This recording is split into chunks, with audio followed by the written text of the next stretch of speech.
Special mention. I am here. We all can come. Dr. V. Maitriyan. V. Maitriyan. Chennai. Just mention special. No, I will read, sir. Yes, read. Chennai is a water-stressed city with very limited surface and groundwater potential. The present demand-supply mismatch of 500 MLD is expected to widen in the future. Tamil Nadu views desalination as the only permanent solution. Baat mat kijiye, maintain order. Chennai already has an installed desalination capacity of 200 MLD. To bridge the deficit, 2 additional desalination projects have been conceived. Yeah, Javadekar ji, silent. I will start reading again, sir. Yes. Nobody is listening properly. Yes, I started. Chennai is a water-stressed city with very limited surface and groundwater potential. The present demand-supply mismatch of 500 MLD is expected to widen in the future. Tamil Nadu views desalination as the only permanent solution for Chennai's water problems. Chennai already has an installed desalination capacity of 200 MLD. To bridge the deficit, 2 additional desalination projects have been conceived. The first project of 150 MLD capacity is proposed to be constructed at Nemmeli, south of Chennai, at a cost of rupees 1,259 crores. This project has already received approval for 100 million euro loan assistance from KfW, the German funding agency. It has also received assistance of rupees 506 crores under the Amrut scheme. The procurement process for this project has already commenced. The second project is an ambitious 400 MLD unit, which, along with the distribution system improvements, is estimated to cost rupees 5,866 crores. It is proposed on a 50-acre site at Perur, barely 600 meters from the Nemmeli plant. Japan International Cooperation Agency has expressed interest to finance this project through a loan assurance of rupees 4,350 crores. Both the projects are pending for clearance before the Expert Appraisal Committee for Coastal Regulation Zone under the Ministry of Environment. Chennai is fast progressing into a sought-after health tourism hub in Asia, drawing more people to the city.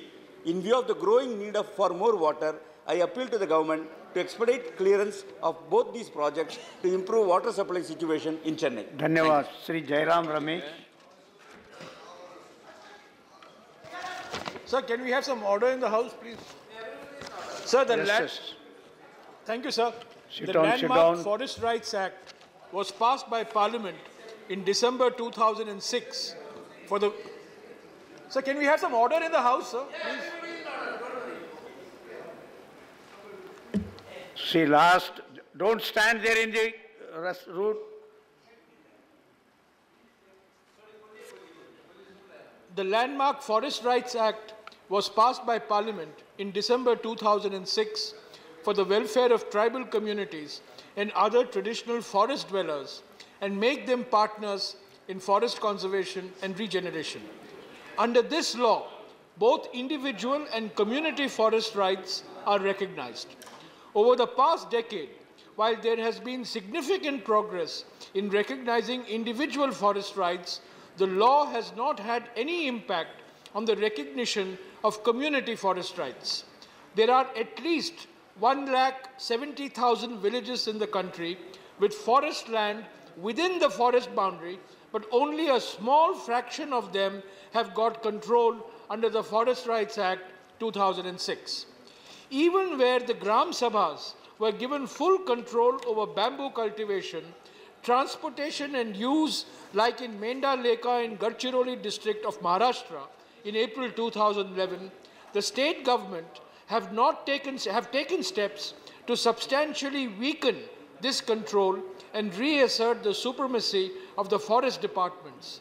In addition, it is no longer mandatory to settle forest rights as a precondition for clearances of projects in tribal areas. I call upon the Ministry of Tribal Affairs to give greater priority to the settlement of community forest rights under the Forest Rights Act 2006.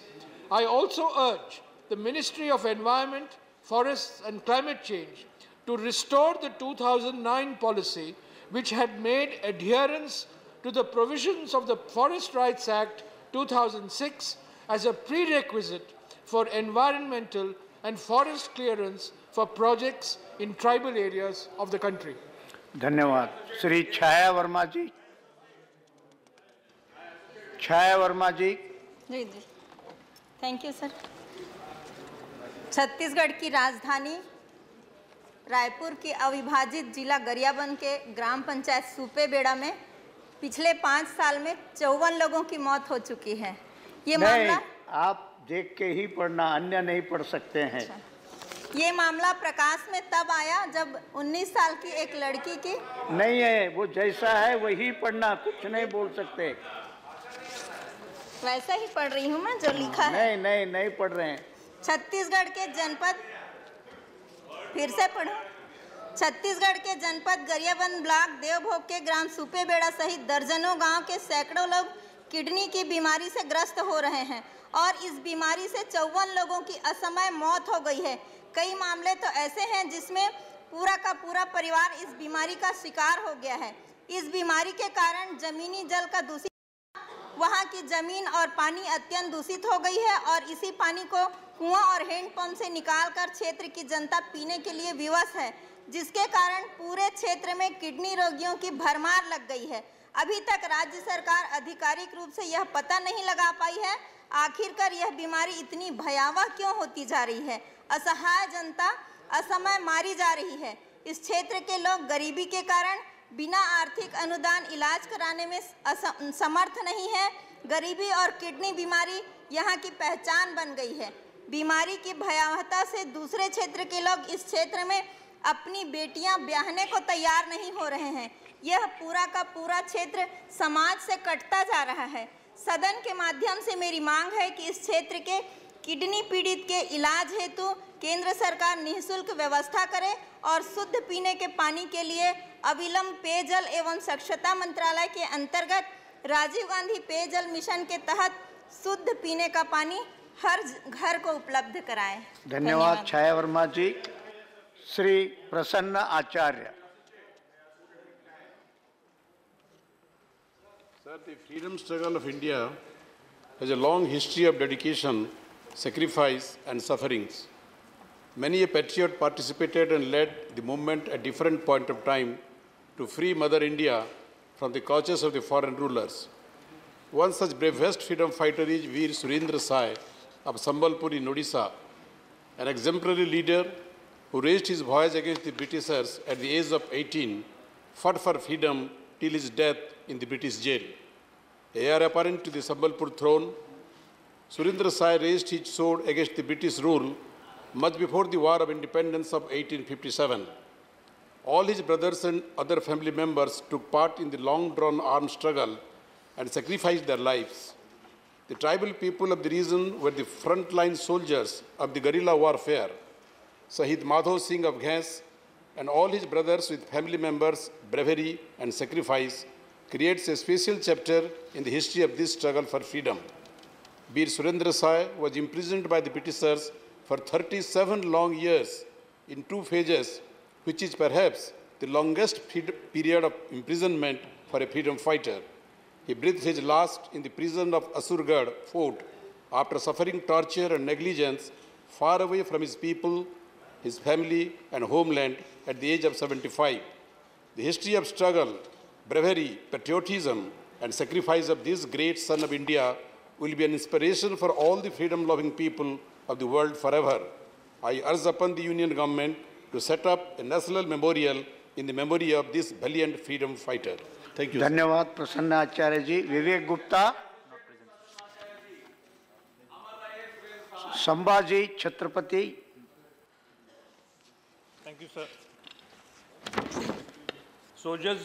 Soldiers live in a grim situation.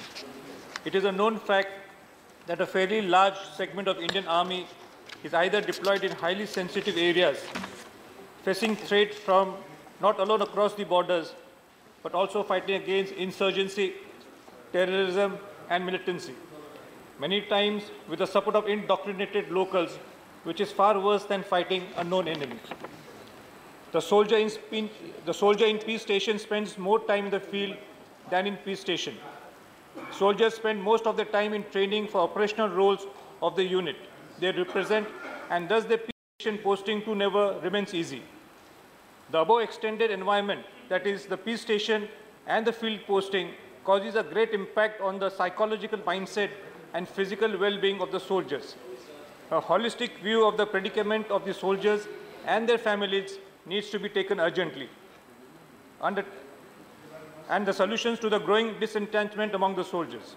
The soldiers are succumbing to the inclement weather in high altitude areas or otherwise. The soldiers develop many physical problems while serving in adverse climatic conditions. The government helps the families of martyrs. We salute them for the sacrifices.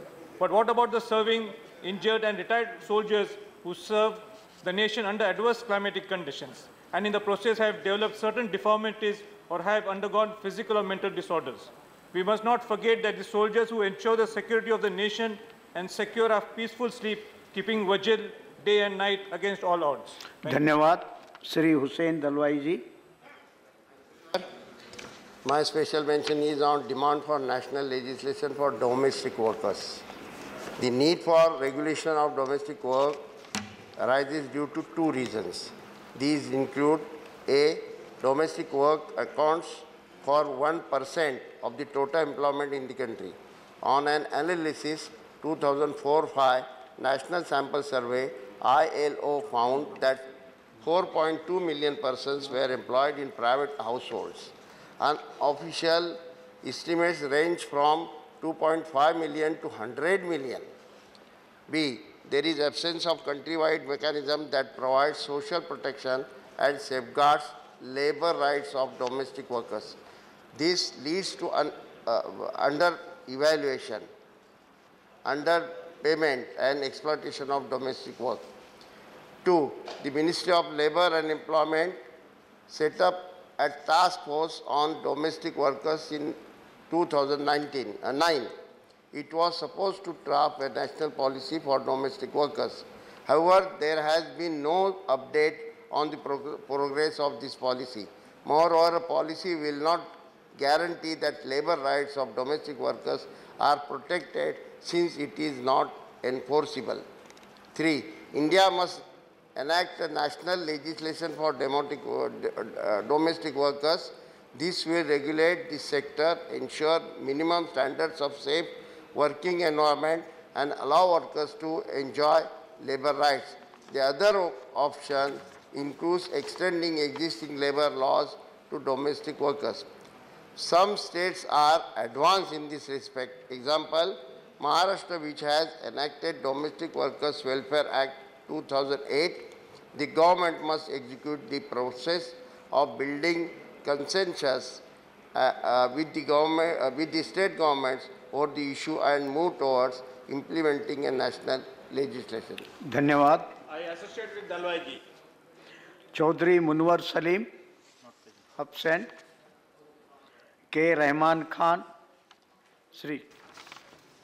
National Work Development Corporation Limited, NAWATCO, was established in January 2014 as per the recommendation of the Joint Parliament JPC, Select Committee of Rajya Sabha and Sachar Committee to develop work properties and generate resources for the socio-economic and educational empowerment of the Muslim community and to contribute towards nation building. There are more than 4.9 lakh registered awqaf in the country, presently generating annual income of about 200 crore. The total area under the waqf properties all over India is estimated about 6 lakh acres, the market value of which is about 1.12 lakh crores.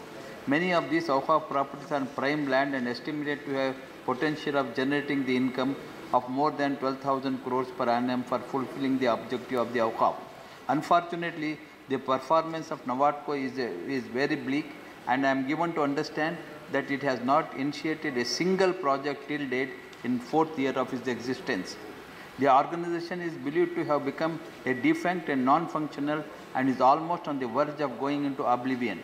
Lack of initiation and lackluster approach of the bureaucracy is taking its toll. It is firmly believed that for any organization to survive, the patronage of the government is absolutely essential. Sir, I urge upon the government to take necessary steps to activate the organization and ensure the National Work Development Corporation is managed in professional manner toward achieving the desired goals. धन्यवाद जी. वंदना हेमंत चौहान जी. Thank you, sir. So there is a nutrition crisis in contemporary India. Nutritional challenges deserve serious and immediate attention by the government because they intimately and adversely affect at one level or the other the entire spectrum of India's human capital, that is children and adults, males and females, urban and rural population, and the rich and the poor. On the average, 29% of the children below the age of 5 in India are underweight and 39% are stunted, as according to the International Food Policy Research Institute. These indicators have witnessed improvement of about 1% per year on 1% per year. For instance, 50% of the children in under age of 5 in 1992-93 and 40% in 2005-2006 were underweight. 58% of the children were stunted in 1992-93 as compared to 48% in 2005-2006, according to the National Family Health Survey 1 and 3. Although in percentage terms these figures are improving, but they are at a very slow pace as compared to other developing countries. India is home to 40 million stunted children, the largest in the world. Additionally, India ranks 120 out of 130 countries in the prevalence of wasting or low weight for height at 15.1%, according to the 2016 Global Nutrition Report, which ranks countries from lowest to the highest prevalence. In fact, child undernutrition in India is double that in the sub-Saharan Africa and 5 times that in China. Traditionally, policy discourse on nutrition has focused on ensuring food security, thereby neglecting several important non-food dimensions of nutrition. All this is a cause of grave concern and deserves an immediate action from the government. Thank you, sir. धन्यवाद. श्री अनिल देसाई जी. Thank you, sir. Recently, Union Cabinet has given its approval for Air India's disinvestment and set up a committee to work out how the decision would be implemented. Civil Aviation Minister suggested that the airline with its debt could not be continued to be funded by the government. He said Maharaja is now impoverished. Why Air India achieve objectives in its functional areas mandated under financial restructuring plan? If we go by the reports of the CAG, we understand that the reasons why Air India is going downhill. Air India earned passenger revenue almost 20% lower than the projected target.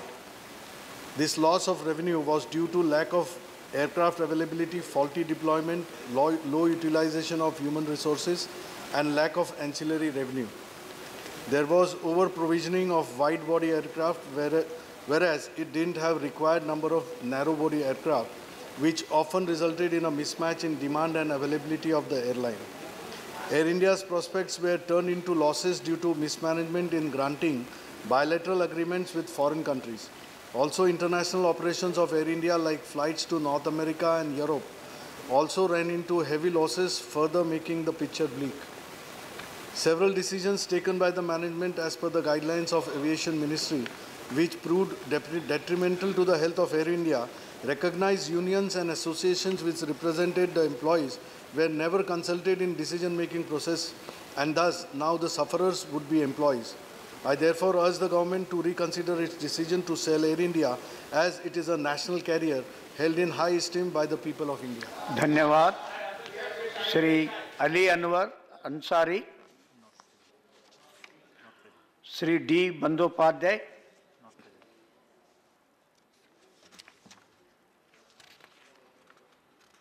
Shrimati Wansuk Syiem. Urgent need to curb the practice of racial discrimination in elite clubs in the national capital, New Delhi. Sir, I would like to raise on the floor of this August House an incident of human disgrace enacted in the premises of an elite social club in Delhi, forcing a Khasi woman accompanying a family of a member guest to leave the club for reason of violation of the dress code imposed on guests as she was dressed in her own traditional attire of Jansem. India has consistently been raising at international fora the subhuman treatment meted out to its citizens, bordering racial on discrimination in developed countries in the Western Hemisphere. Not a day passes without the national media blaring on incidents of racial profiling on the Indian origin migrants and visitors on foreign soil. Yet this incident of reinforcing social apartheid or a section of its own citizens need to be condemned and censored in strongest terms. There are many such clubs functioning in the national capital, serving a few exclusively even after 60 and odd years of freedom from the colonial yoke. Many of us act as descendants of Bara Sahab, both their attire and attitude. This club, occupying prime government land in New Delhi, serving only the elite society, should be closed down and the space utilized for public utility project. I urge the Centre in the Ministry of Urban Development to crack the whip on the abhorrent practice. Thank you, sir. Shri T. Ratanwala.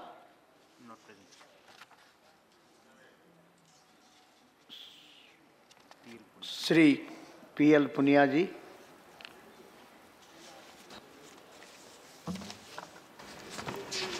अध्यक्ष जी, सार्वजनिक वितरण प्रणाली के अंतर्गत बांटे जाने वाले खाद्यान्न की जांच करने तथा मिलावट करने वाले दोषियों पर कार्रवाई करने के संबंध में है। महोदय, खाद्य सुरक्षा और मानक अधिनियम 2006 और उसके अधीन बनाए गए नियमों के अंतर्गत सार्वजनिक वितरण प्रणाली के अंतर्गत बांटे जाने वाले खाद्य उत्पादों की नियमित निगरानी, मॉनिटरिंग, निरीक्षण किया जाता है और जिन मामलों में खाद्य नमूने अनुकूल नहीं पाए जाते हैं उन पर अधिनियम के अध्याय 9 के अधीन दंडात्मक कार्रवाई किए जाने का भी प्रावधान है। लेकिन ये नियम सिर्फ कागज़ पर ही चल रहे हैं, हकीकत में इससे कोसों दूर है। वर्ष 2016-17 के दौरान सार्वजनिक प्रयोगशालाओं में कुल 45,085 नमूने आए और 42,857 नमूनों का विश्लेषण किया गया। उनमें से 7,515 नमूने अपमिश्रित तथा मिसब्रांडेड पाए गए। सरकार ने इन पर कोई खास कार्रवाई नहीं की और केवल 4,694 आपराधिक 664, सिविल 4,030 मामले ही शुरू किए गए। शेष 2,821 मामलों को देखना भी सरकारों ने जरूरी नहीं समझा। यही नहीं, 7,515 मामलों में से केवल 288 मामलों में ही दोष सिद्धि हुई और 1,049 मामलों में दंड देकर छोड़ दिया गया। अब मिश्रित और मिसब्रांडेड नमूनों की संख्या सबसे ज़्यादा पंजाब 2,240, राजस्थान 1,276, गुजरात 839, मध्य प्रदेश 609, छत्तीसगढ़ 425 में हैं, जबकि दोष सिद्धि दंड के मामलों में राजस्थान में 65, गुजरात में 2 हैं, जबकि छत्तीसगढ़ और राजस्थान का रिकॉर्ड सरकार ने नहीं दिया है।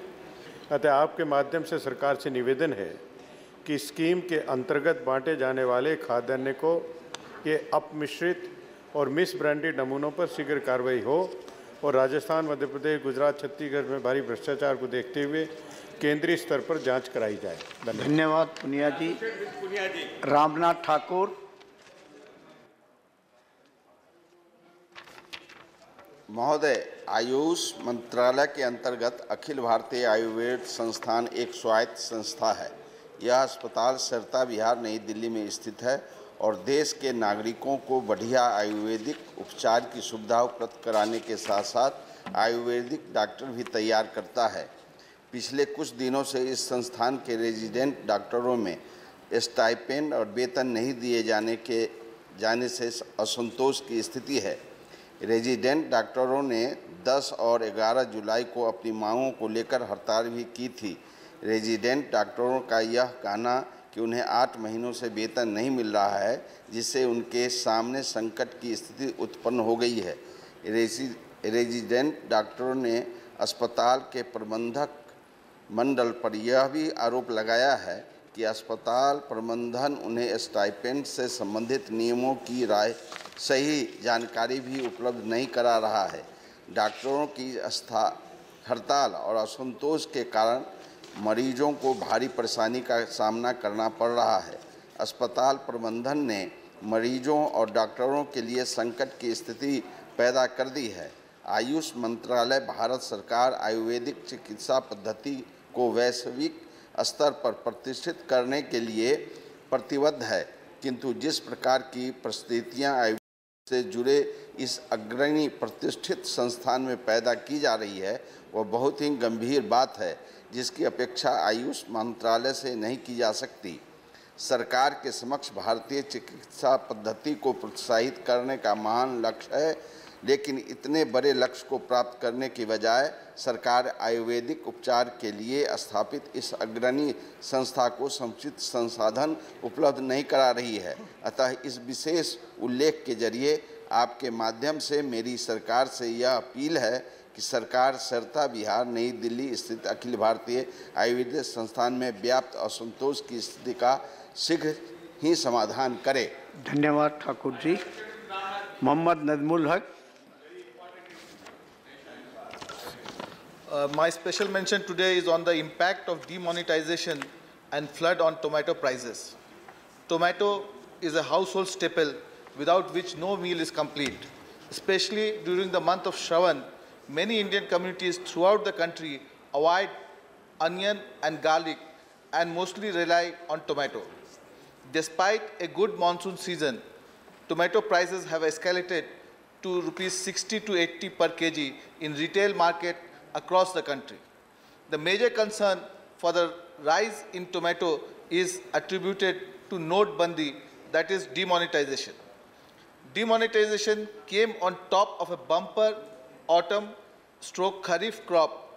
Earlier in November, when demonetization was rolled out, the tomato prices went low to rupees 2 to 4 per kg. Since the farmers were not able to recover money by summer, they terminated the crop, the impact of which is being felt now. Farmers, therefore, were inclined to plant less tomato in summer 2017. As a result, the early part of summer saw very low prices, which were followed by an unusual spike. Consumers are feeling the brunt of demonetization now, even after good monsoon year. Because of the flood-prone hit areas of West Bengal, Purulia, and Jhalawar and Jaipur Chomu belt in Rajasthan, many crops have also been destroyed. The demonetization, along with heavy flooding, has resulted in the rise of tomato prices, which needs to be seen immediately by the central government. The inconvenience and the long-run costs to the economy need to be raised, as both food output and consumption are affected. Dhanyawad. The House stands adjourned till 11 hours on Wednesday, 2nd August 2017.